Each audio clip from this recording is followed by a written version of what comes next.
The Ugly Duckling.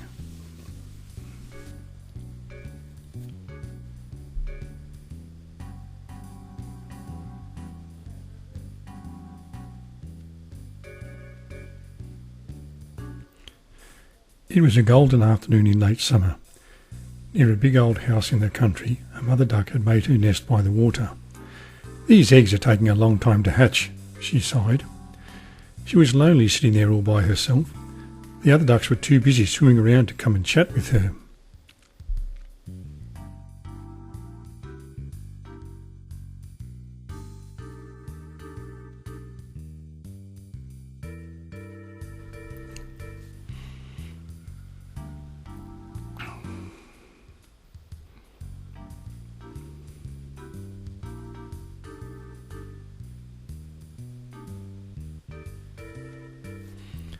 At last the ducklings began to peck their way out of the eggs. The little beaks banged away against the shell. One by one, still wet from the eggs, they tumbled onto the floor of the nest. Soon they stood up and shook themselves until their soft, downy feathers became dry and fluffy.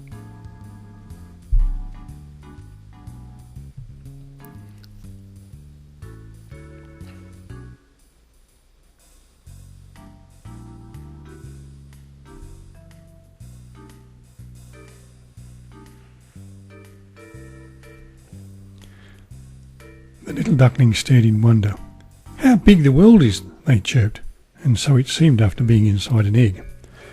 "Oh, the world's much bigger than this," quacked the mother duck. "Now is everyone hatched?" "Oh dear, no, that big egg is still there."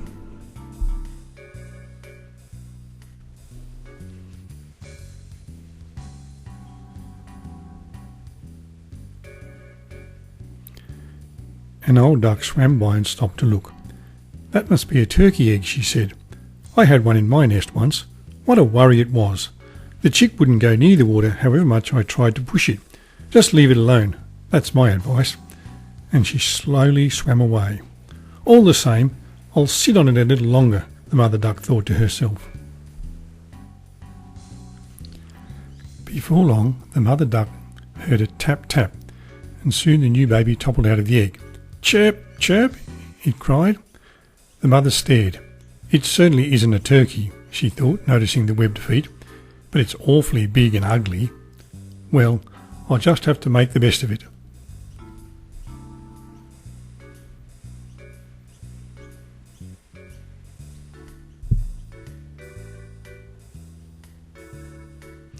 The next day the mother duck led her family into the water. Splash! In went the first duckling. One by one they disappeared under the surface and bobbed up again like little balloons. Soon all of them, even the ugly duckling, were gliding over the water. The mother duck then took her family to the barnyard. "Bow to the old duck," she said. "The ribbon around her foot means that no one wants to get rid of her, and that's a great honour." The ducklings bowed, too much in order to even chirp. Then the turkey marched up to look them over. "I've never seen such a big ugly duckling," he gobbled.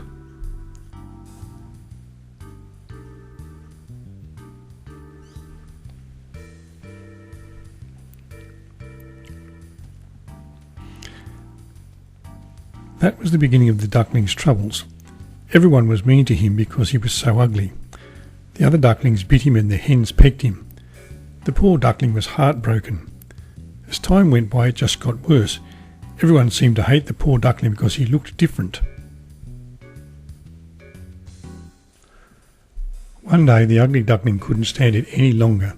He ran out of the barnyard as fast as his big webbed feet would go. Soon he was in the woods, and it became harder and harder to find his way, but he kept on running until he could go no further.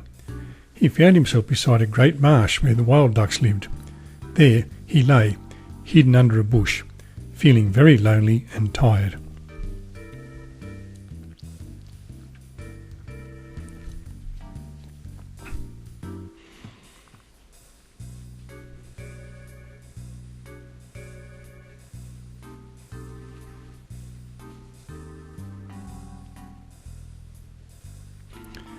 In the morning some wild ducks flew by and stopped to look at the new arrival.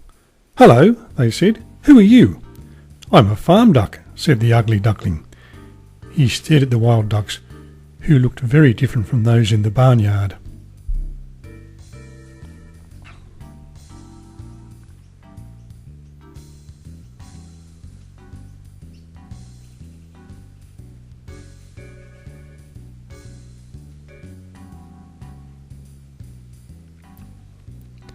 "A duck?" they squawked. "We've never seen a clumsy little duckling like you, but we don't mind if you stay here a while. The marsh is big enough for all of us." The ugly duckling was glad to rest by the marsh, far away from the cruel animals on the farm.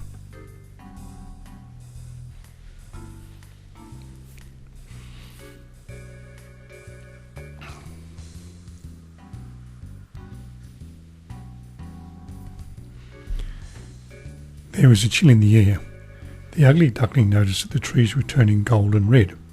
As he poked among the reeds for food, 2 young wild geese landed beside him. "Hi there, friend," they called. "Would you like some company?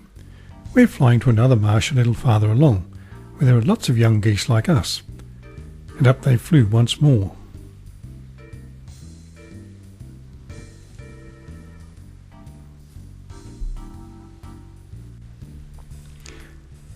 The ugly duckling was happy to follow, but before he could move a shot rang out. To his horror, the geese fell into the marsh, and a huge dog splashed into the water to fetch them. Guns began firing all around the marsh. Another dog came trotting through the reeds and almost stepped on the ugly duckling. He looked at him for a moment, then ran away. "Thank goodness," gasped the ugly duckling. "I'm so ugly even the dogs don't want me."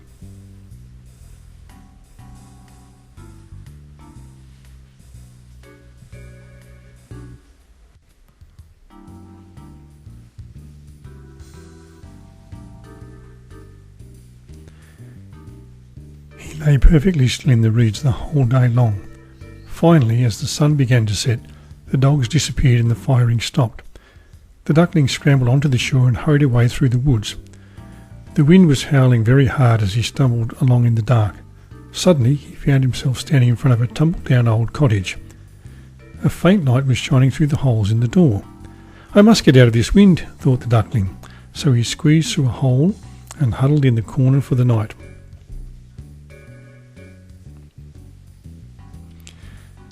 An old woman lived in the cottage with her cat and hen. "And who's this?" she asked the next morning when she discovered the duckling. "Perhaps you'll give me some duck eggs, eh?" The duckling was allowed to stay. The cat and the hen tried to reassure him. "Just lay eggs and learn to purr, and you'll be fine."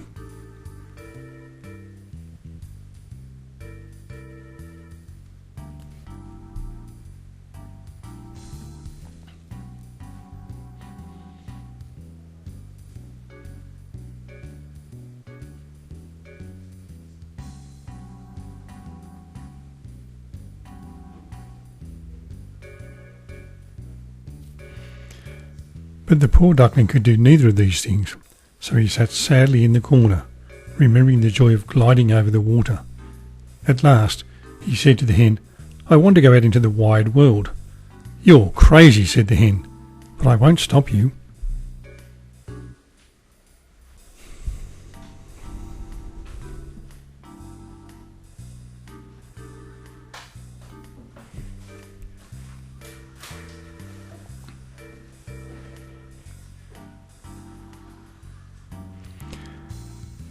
The duckling managed to find a big pond, and there he floated in the sunshine day after day. Once, a flock of great white birds with long, graceful necks flew by. He had never seen such beautiful birds. "If only I could be their friend," he thought.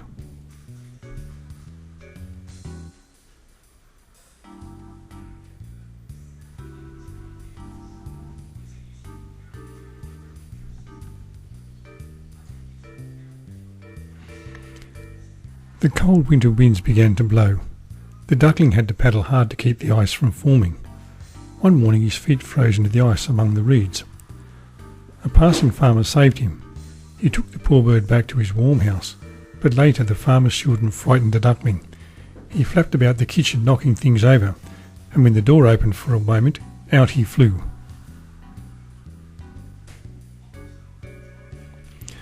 Somehow the duckling survived the winter. One morning, as he lay among the reeds, he noticed how strong the sun felt. He stretched his wings and flew up into the warm air. Before he knew it, he was flying towards a garden with a big pond in the middle.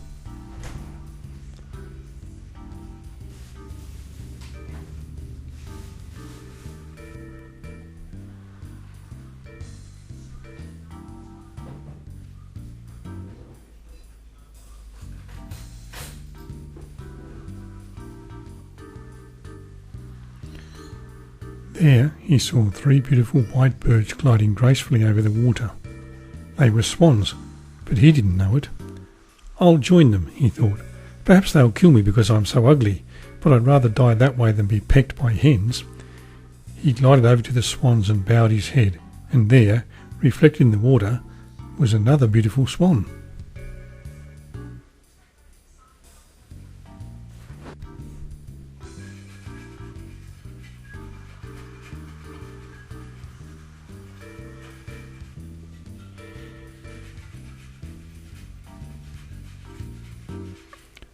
"Look, there's a new one," cried 2 little children who had run into the garden. "It's the prettiest of them all." The swan, no longer an ugly duckling, lifted his graceful neck. How delighted he was! His heart filled with love for the other swans, and at last he knew true happiness.